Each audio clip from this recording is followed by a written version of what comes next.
regarding po sa activity ngayon. Ito po part ng regular program ng OVP. Yes, oo. Ang Office of the Vice President, meron kaming medical and burial assistance. So yung naibigay natin ngayon, yun yung mga nag-request ng burial assistance. And then meron din kaming Magnegosyo Taday. Ito yung entrepreneurship program ng Office of the Vice President. So meron tayong ceremonial turnover. Ngayong hapon yun, check nila to follow doon sa ating beneficiary cooperative. Okay, next question, Ms. Madeline, 93.7. Yes. Ms. Madeline. I have a question, VP. Yes, ma'am. Update lang po sa itong typhoon relief efforts po for OBP na take update na VP. Yes, ma'am. Ang ating Office of the Vice President, meron tayong na-institutionalized na Disaster Operations Center, no? So, ongoing ang kanilang coordination with Isabela Satellite Office, with Pangasinan Satellite Office, with Bicol Satellite Office, kasi ito yung areas na affected ng bagyong Christine, Pepito, and dalawa na ba? Marcy. Yung tatlong bagyo. So, habang ginagawa nila yung mga activities namin ngayon for the 89th OVP anniversary, sabay din ginagawa yung mga relief operations ng mga identified na affected individuals ng pagbaha and landslide dito sa mga areas na ito. BP ma'am, unsay reaksyon nimo ma'am nga matag interview BP ug hisgutan sa Quadcom ang mga Duterte family dagay mga bagyo mosulod, pero if ever kung di ka hisgutan why bagyo nga mosulod sa atong nasod, unsay imong reaksyon na BP? Dili ginako na siya matubag, no, kay dili ta maka-predict sa weather, pero ato dito na lang, sir. Okay. Ato dito na lang, sir. Next Okay. question, Sir Louis Oranda, Jemmy Sling. Thank you.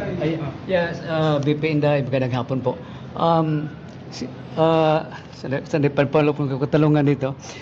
Sabi sa House leadership yung sworn of affidavits mo raw, is it enough or insufficient para sabi ng mga mambabatas?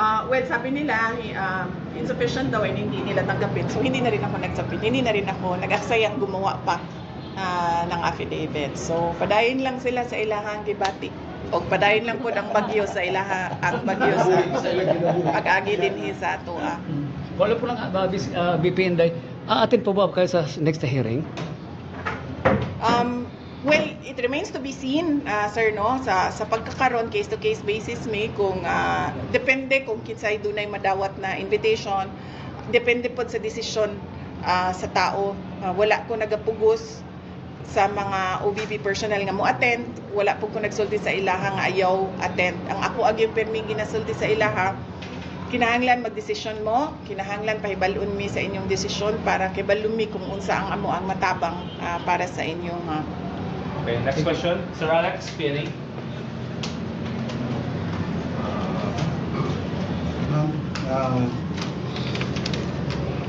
Comment po ma'am sa yung sinabi ni Congressman Congo na the Office of the Vice President should be blamed, no, kung mawalan mo ng 200 jobs ang OVP satellite offices. As I said, sir, no, dili na kong mutubag sa ilaha, kaning mga nagapangalan sa ilahang kaugalingon o young wounds din ha sa ato ang House of Representatives. Next question, Marlon. Klaro ba to? Wounds. Marlon Tibugan. Ma'am, reaction mo lang ma'am sa ongoing na investigation regarding sa drug on war at saka extrajudicial killing. Yes. So, pareho po sa investigation nila sa Office of the Vice President, kung kinsa man tong mga ginapatawag, ginaingnan nako sila nga ilahan ng desisyon, personal na desisyon dapat sa tao kung mo attend siya o dili, o pahibalon ko or pahibalon mi para kibalon mi kung unsa mo ang matabang sa tao nga mo attend or sa tao nga dili mo attend. Ma'am, there's a phone-in question from the OVP media in Manila. Reaction on the supposed 1 million bounty placed by the HR committee on the para po sa pagkakakita kay at sa alleged CIF signatory Mary Grace Piatos.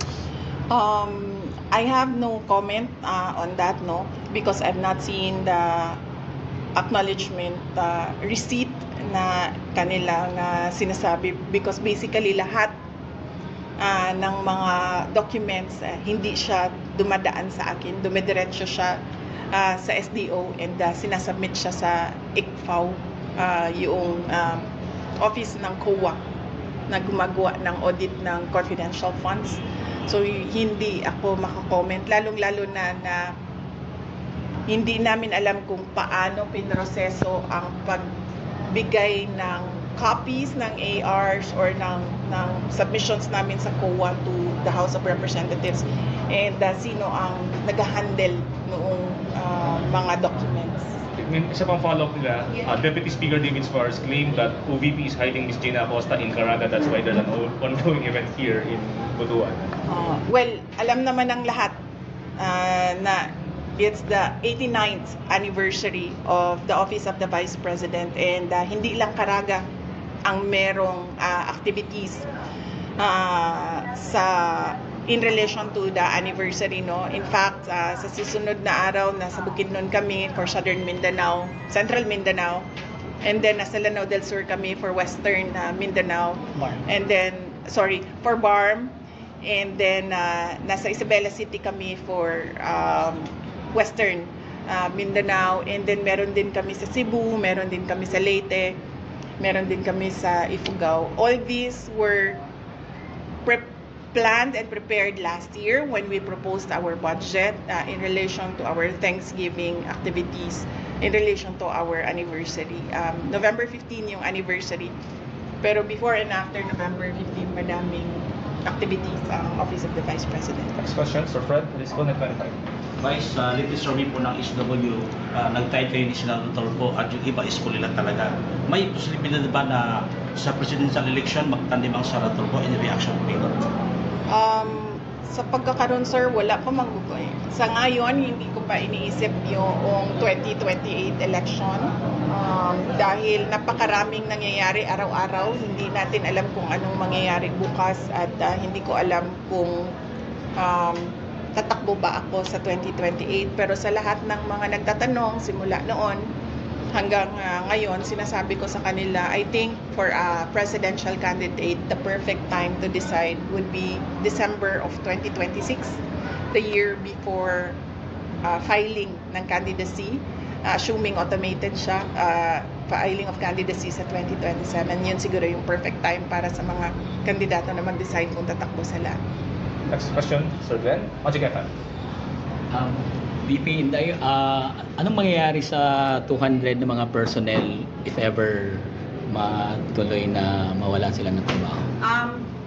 Actually, sir, estimate lang man to nako, no. Wala gyud ko kibalo exactly kung pila gyud ang mawalaan og trabaho, but definitely kung dunay budget cut and ma-appeal tong portion dito nga naka-charge ang mga sweldo sa mga tao, dunay mga mawalaan og trabaho. Ma'am, there's a follow-up from the OVP media. Comment reaction of the Philippine government's prison exchange agreement with Indonesia to secure the repatriation of Mary Jane Veloso. I cannot comment on that. I think the best person to comment on that would be the Department of Foreign Affairs. Likely sila yung gumawa nung negotiations and they know the details of the negotiations. I do not have personal knowledge of the details of the negotiation. So, next, Sir Lando, Radyo Servicio. Yes, BP, sayang kayo ang nasugdan sa imong papa na si Tatay Digong. Katong project na to, Mindanao Railway, mo na ito'y paglaom sa taga Mindanao nga muuswag ang gulambo ang Mindanao, pero gipahunong karon sa kasamtangang administrasyon. Kung sa imong Mindanao? Well, yes, sir, maupod na ang kuan, no. yan din ang kinakasama ng loob ko dahil I run on the platform of continuity and unity, particularly the Build program of the previous administration of President Duterte. And in fact, hindi lang yung Mindanao Railway ang unappropriated ang Philippine government part na mga obligations. Meron pang mga ibang mga projects na ganun din hanggang ngayon. Kaya masakit sa loob ko dahil napakalaking tulong niyan hindi lang sa Mindanao, lahat ng mga projects sa buong bansa, and we are still hopeful na matutuloy yung mga build big ticket projects. Sir Ray Bomborajo. Vice, good afternoon. Tuloy-tuloy pa rin ba yung magiging programa ninyo, yung pagbibigay ng ayuda, possible next year, lalo pag ginigipit ngayon yung budget na hinihingi ninyo? Okay. Sa Office of the Vice President, sir, wala kaming ayuda. Pag merong humihingi sa amin ng ayuda, we usually refer it to DSWD because ang prinsipyo namin, sir, hindi dapat ayuda ang binibigay sa tao na nangangailangan. Dapat binibigyan siya ng mapayapang pamumuhay. Dapat binibigyan siya ng oportunidad para makapagnegosyo. Dapat binibigyan siya ng oportunidad na makapaghanap ng trabaho. Yun yung prinsipyo namin. Meron kaming ngayon na pinamimigay, ito ay Thanksgiving na mga grocery packs namin. Kasama na ito sa Christmas because tradisyon ng Pilipino ay gift giving during Christmas. Meron din kaming rice box. Binibigay namin ito sa individuals in crisis. Pero yung sabihin mo na tira bahala nga panghatag og ayuda, wala kaming ganon sa OVP. We still believe, and it is our platform and it is in our budget, na good governance is the key to nation building. So hindi nasusolusyonan ng ayuda yung problema ng mga tao, lalong-lalo na sa kapos na pang-araw-araw, lalo na sa kawalan ng trabaho, at sa safety and security and well-being ng tao. So kahit man noong ako ay mayor ng Davao City, we always endeavored to implement peace and development instead of dole outs. Isa pa pud sa ako ang kuan nianing mga ayuda kay mura basyag kana ganing insulto sa kawadon sa taong murabag wala man ka 5,000 ra imuha humanata mura gingana ba nga sa pananaw nako ang trabaho sa gobyerno paniguraduhon nga dunay oportunidad ang mga tao kontra sa hatagan nimo siya og dole out. Follow up, Vice, nakita ba nimo nga doon na pahigayon nga mahatag ang pundo yung pangayo lagi na sa Senate? Gihatag na namo na sa Congress, both sa House of Representatives and sa Senate kung unsa ilahang desisyon mahitungod sa budget sa Office of the Vice President. Ang amua lang kung unsay ihatag mo among dawaton mo ang amuang iapod-apod sa mga programa o proyekto sa amuang opisina. Next question, Ivy. Yes, sir. VP, good afternoon. Grabe ba kainit ang lugar? On sa na po ang aircon. Sir, Ralph. I think matay taan. Yes, saglit lang po, ma'am, ha? On na po natin yung aircon. Cool down. Okay. Wala na. Grabe. Yes, ma'am. Yes, VP, regarding ba sa imong hangingon kaganina undecided to magaturan sa election for presidential election. But then na naman survey VP nga ikaw maginagunas for presidential survey. So unsa bay imong assurance po sa mga kining nag-aghat sa imong karong VP to run for president for the next election? Appeal sila, ma'am. Yes. Appeal sila sa ako ang pagsiguro buhat sa desisyon sa umaabot na mga panahon. Sigurado ko dunay konsultasyon nga mahitabo, especially sa mga parallel groups, mga ordinary citizens nga nagaauhag yun nga mudagan ko pagka presidente. So apilo na ko sila pag mugna sa akong desisyon. Follow-up question, VP. Sa kadaghan sa mga karaganon magod everyday nga nagapangayo og serbisyo, especially din medical assistance, VP, how you can assure nga makatagan sila tanan og assistance, especially katong mga medical assistance diri sa Caraga region? Yes, kung unsa may naa sa amo ang budget amo agyud na nga ginapanigurado nga ma-utilize siya. Gamay lang kaayo gyud niya ang amo ang opisina, gamay ra pod ang budget sa Office of the Vice President. Pero kung unsa may naa, ginaingnan yun na ako ang amo ang mga satellite offices na ipagawas na utilize na para sa mga nanginahanglan. Last two questions.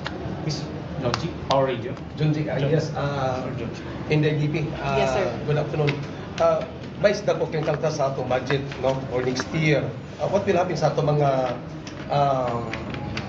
Office of the Vice President, regional office vice, posible bang magkasira? Wala pa man good mi nakakita, sir, sa amo yung tinuod nga budget para sa 2025 kay wala pa man napirmahan ang atong General Appropriations Act. Dito sa Balao, dito ginato makita kung unsa gyud ang final na budget sa amo ang opisina.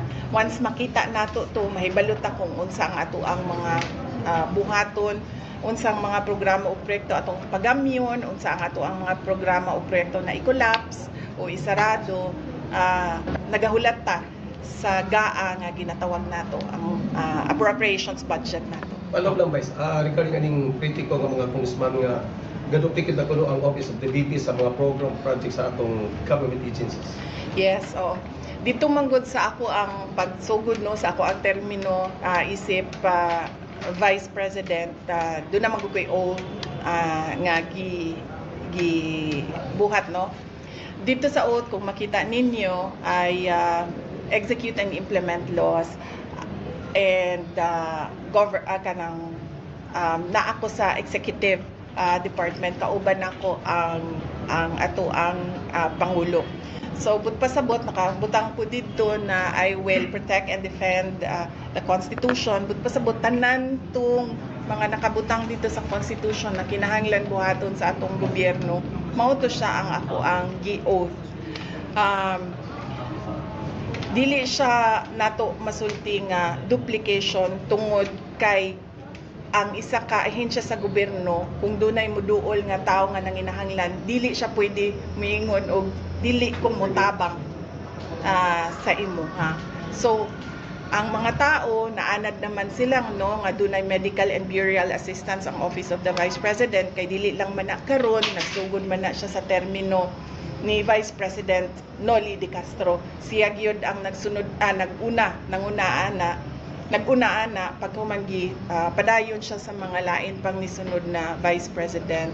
So kibalo na ang mga tao nga dunay ingana. Therefore pag muduol sila sa amoa, dili pwede mo sulti ang gobyerno na uy, pasensya ka na, bahala ka na sa imong kinabuhi, ikaw na bahala sa imong pasyente. Dili siya pwede ingana. So doon ako'y oath nga